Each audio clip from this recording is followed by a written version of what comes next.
Shalom Ubracha, mes chers amis, nous voici réunis pour d'autres commentaires de la paracha de Vayera. En avant, Be'ezrat Hashem. On voit dans la paracha que la Torah nous dit au chapitre 18 et au verset 7 que Abraham il dit Yikach ben Bakar Rach Vatov. Il dit aux trois invités qui prenaient pour des Ismaélites, mais en réalité c'était trois anges. Comment il s'est rendu compte que c'était trois anges? Parce que la nourriture, quand ils l'approchaient de leur bouche, elle brûlait. Alors celle-là, il s'est dit, oh oh, ce n'est pas des êtres humains comme vous et moi, ça. Ce sont des anges. Alors Abraham, il leur dit, et donc il courut au troupeau, il choisit un veau tendre et gras, le meilleur, et le donna au serviteur. Ça, c'est la Torah. Maintenant, Rashi, il rapporte les commentaires de la Gemara Baba Metzia, c'est un livre du Talmud, à la page 86, BP Vav. Et quand il y a deux points comme ça superposés, c'est Hamoud Bet, deuxième folio.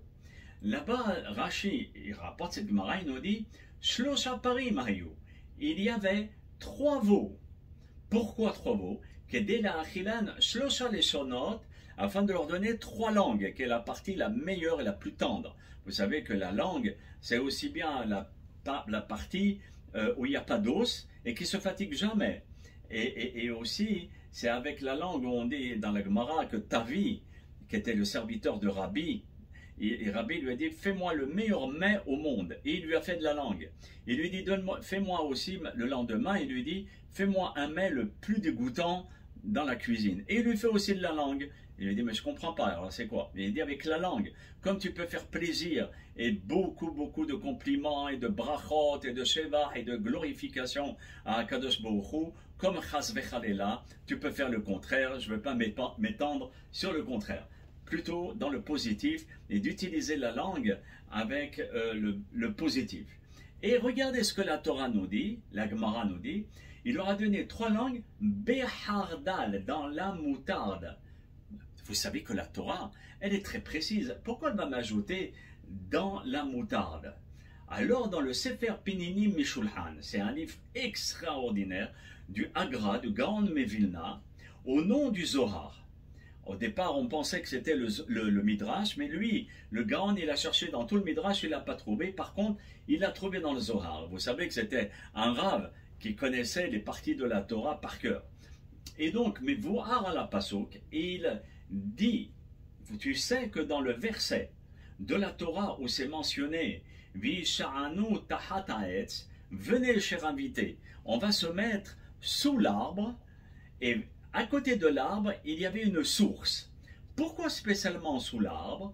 Alors le Zohar nous dit, Shehaya lo siman al yede ha'etz, parce qu'Abraham Avinu alav shalom, il pouvait recevoir des signes de cet arbre. Si les invités, hem hagunim, étaient bien, veksherim et kacher, des gens convenables, olo ou pas. Qu'est-ce qui se passait?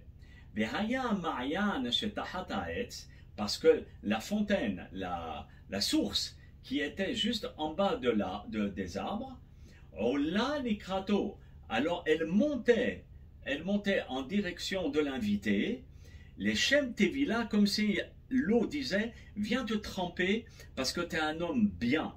Et donc c'était l'indice qu'Abraham Avinu recevait grâce à cet arbre et grâce à la source qu'il avait.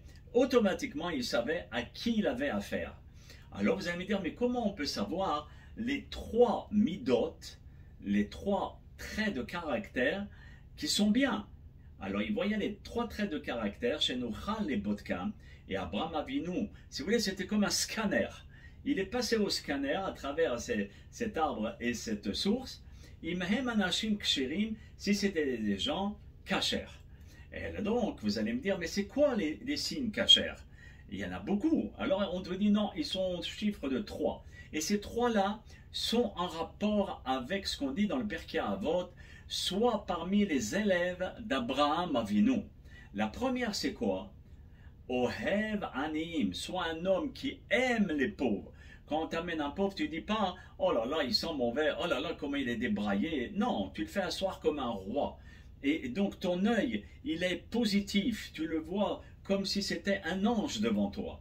et qui te donne la possibilité de faire une grande mitzvah de Achnasat Orahim, de recevoir les invités.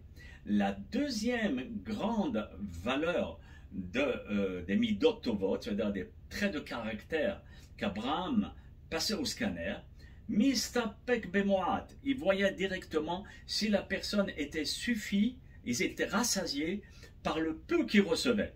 Vous savez, malheureusement, dans notre génération, on a toujours, à cause des publicités, à cause de beaucoup de choses qui sont autour de nous, rav, et je veux, et je veux, et je veux, on est insatisfait constamment. La Torah nous remet en place sur les bonnes rails, en disant, sois content de ce que tu reçois, et sois heureux de ce que tu as. Alors c'est ça, si vous voulez, ce qu'Abraham Avinu regardait, tellement c'est un trait de caractère tellement important qu'il le scannait, et donc s'il voyait Mistapek Bemoat, qui se rassasiait, il était bien par rapport au peu qu'il recevait, boum, il passait le diplôme, mais pas encore tout entier, il avait le trois quarts. Maintenant, le troisième point, c'était lequel? Libo harad lidvar Hashem. C'était des gens qui craignaient Akadosh Baruch Hu. Libo, son cœur, harad, tremblait devant la parole de Dieu. Des gens qui avaient la présence de Dieu, mais pas seulement je crois en Dieu puis ils mettaient le bon Dieu dans le placard, mais bien au contraire, ils vivaient en présence constante avec Akadosh Baruch Hu dans un système d'omniprésence. Voyez? Donc voilà ce que Abraham Avinu regardait à travers son scanner. Et maintenant, les trois points de caractère qu'on vient de voir, Shloshet Ha'inyanim Halalu, Nirmezu, ils sont insinués, ces trois midot tovot, ces trois traits de caractère qu'Abraham Avinu observait, sont insinués dans le mot hardal. Behardal, ça veut dire dans la moutarde. Pourquoi la Torah va me dire la moutarde? Eh bien, regardez pourquoi elle nous dit behardal. Attachez vos ceintures de sécurité et on y va. Alors, on va analyser le mot behardal qui veut dire la moutarde. La première signification, behardal, c'est behar dal. Il choisissait toujours les pauvres. Il aimait les pauvres. Voyez, Aïn Tova, il avait un bon œil. Il était content d'avoir des pauvres. Donc, behar dal, il choisissait les pauvres afin qu'ils puissent rentrer dans sa tente et dans sa maison. Donc, c'était le premier signe. Ensuite, le deuxième signe, vous voyez ici c'est à l'envers, mais behar dal, voyez, toutes les lettres ensemble, en désordre, alors ça nous fait hadal rav. Il se suffisait de peu, comme s'il avait beaucoup. Vous voyez, hadal rav, c'est les mêmes lettres que behardal.